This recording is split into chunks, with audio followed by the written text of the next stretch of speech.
Assalamualaikum warahmatullahi wabarakatuh. Di sini kami akan mempresentasikan hasil diskusi kami tentang laporan keuangan yang diampu oleh Ibu Evi Dwi Kartikasari, SAMAK. Sebelumnya perkenalkan, nama saya Ibu Karisma Injadi. Saya Siska Nuraya Dianti. Saya Rizal Wahyu Pratama. Saya Fernanda Nurinta Rahmawati. Saya Vanessa Lucera Rosa. Saya Miftahul Makruha. Saya Hatibatul Rahmawati. Saya Nur Khaira binti Jahan. Baik, untuk yang pertama yaitu ada identitas perusahaan.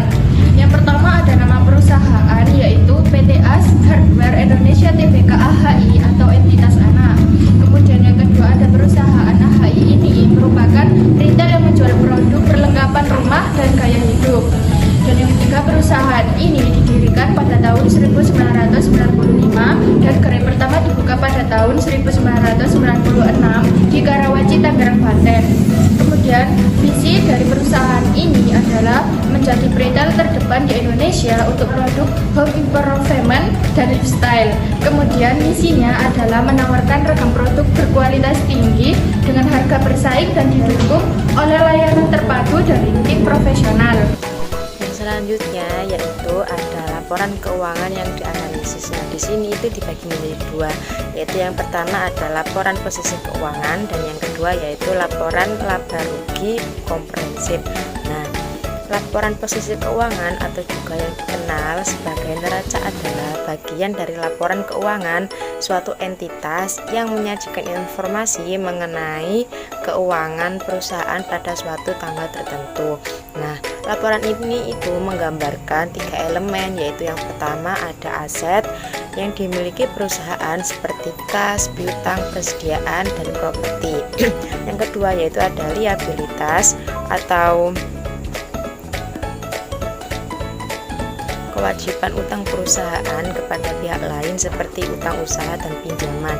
Nah, yang ketiga yaitu ada ekuitas hak residual pemilik atas aset perusahaan setelah dikurangi liabilitas seperti modal saham dan laba ditahan. Nah, laporan posisi keuangan ini itu umumnya disusun dalam dua format utama, yaitu yang pertama format akuntansi atau akun T. Nah, yang kedua yaitu ada format laporan atau vertikal. Nah, laporan ini itu biasanya dibuat pada akhir periode pelaporan seperti tanggal 31 Desember atau 30 Juni. Nah, yang kedua yaitu ada laporan laba rugi komprehensif. Nah, apa sih laporan laba rugi komprehensif itu? Ya, laporan laba rugi komprehensif adalah salah satu bagian penting dari laporan keuangan yang mencerminkan kinerja keuangan perusahaan selama suatu periode tertentu. Nah, laporan ini itu mencangkup dua elemen. Yang pertama yaitu laba rugi berisi pendapatan atau revenue dikurangi beban atau expense perusahaan dalam periode tersebut. Yang kedua yaitu pendapatan komprehensif lainnya. Nah, ini tuh mencakup penghasilan atau kerugian yang tidak diakui dalam laba rugi seperti keuntungan atau kerugian atas revaluasi aset keuntungan atau kerugian aktuaria dari program manfaat pasti atau selisih kurs akibat penjabaran laporan keuangan dalam mata uang asing. Nah, laporan ini tuh biasanya disusun dengan format sebagai berikut.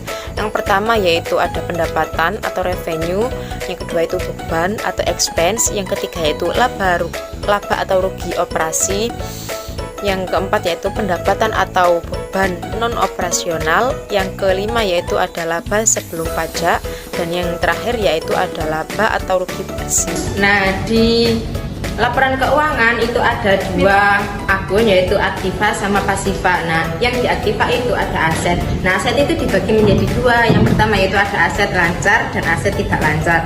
Nah, aset lancar itu terdiri dari kas, setara kas, terus piutang usaha, terus pihak berealisasi, pihak ketiga, aset keuangan lancar, persediaan, pajak dibayar di muka, biaya dibayar di muka, uang muka, dan total aset lancar. Yang aset tidak lancar itu terdiri dari piutang pihak berealisasi, aset hak guna sewa, properti investasi, aset tetap, aset keuangan tidak lancar, aset non keuangan tidak lancar, terus aset pajak tangguhan, dan total aset tidak lancar.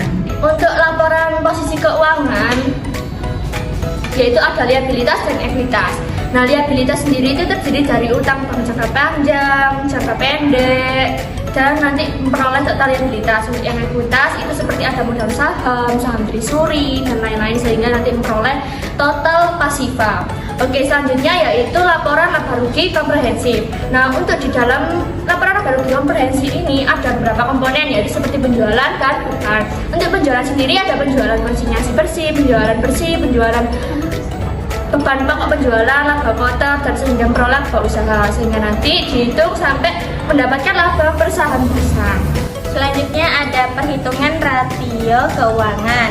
Yang A yaitu CR sama dengan aktiva lancar dibagi utang lancar dikali 100% sama dengan 4.681.275.801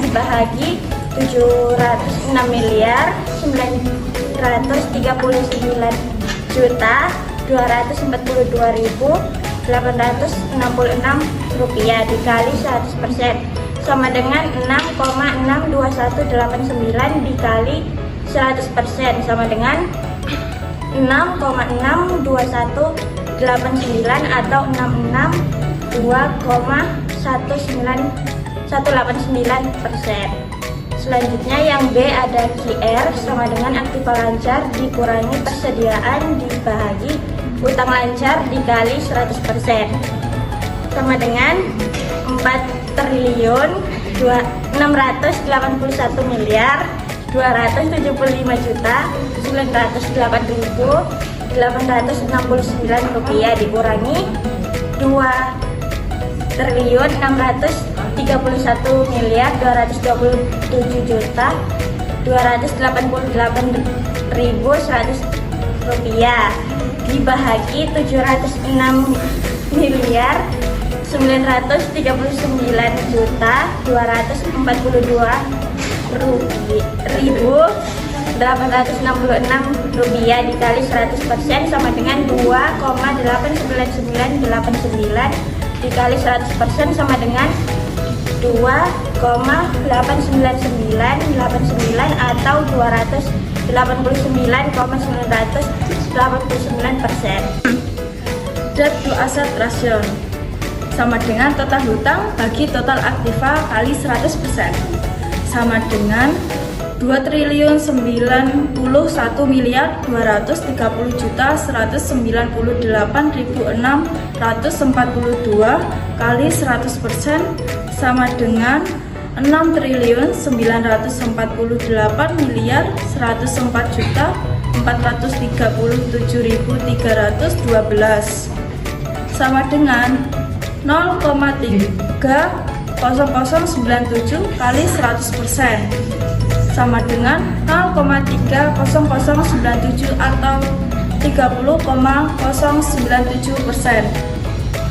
Yang berikutnya ada receivable turnover sama dengan piutang dibagi penjualan kredit kali 100% sama dengan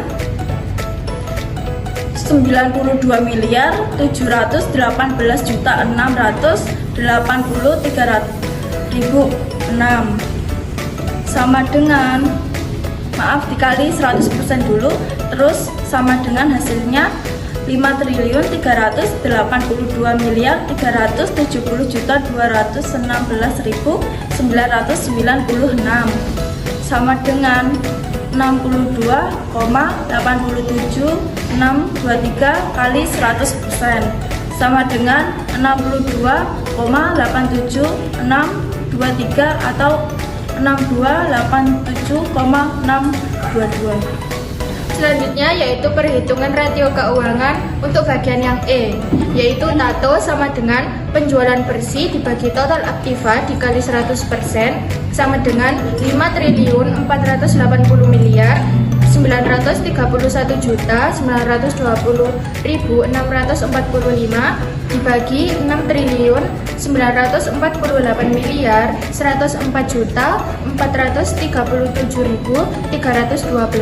dikali 100% sama dengan 0,78876 dikali 100 sama dengan 0,78876 atau 78,876. Kemudian yang F yaitu DER sama dengan total hutang dibagi total modal dikali 100% sama dengan 2.091.238.542 rupiah dibagi 4.834.238.770 rupiah dikali 100% sama dengan 0,43057 dikali 100% sama dengan 0,43057 atau 43,057%. Selanjutnya yaitu NPM yang rumusnya laba bersih setelah pajak dibagi penjualan bersih dikalikan 100% sama dengan 520,483.190 rupiah dibagi 5.491.920.645 rupiah dikalikan 100% sama dengan 0,09552 dikalikan 100% sama dengan 0,09552% atau 9,552%. Untuk selanjutnya yaitu pembahasan analisis keuangan. Yang pertama yaitu rasio likuiditas. Rasio likuiditas ini terbagi menjadi dua, yaitu rasio lancar dan rasio cepat. Rasio lancar menggambarkan kemampuan perusahaan dalam memenuhi kewajiban jangka pendeknya.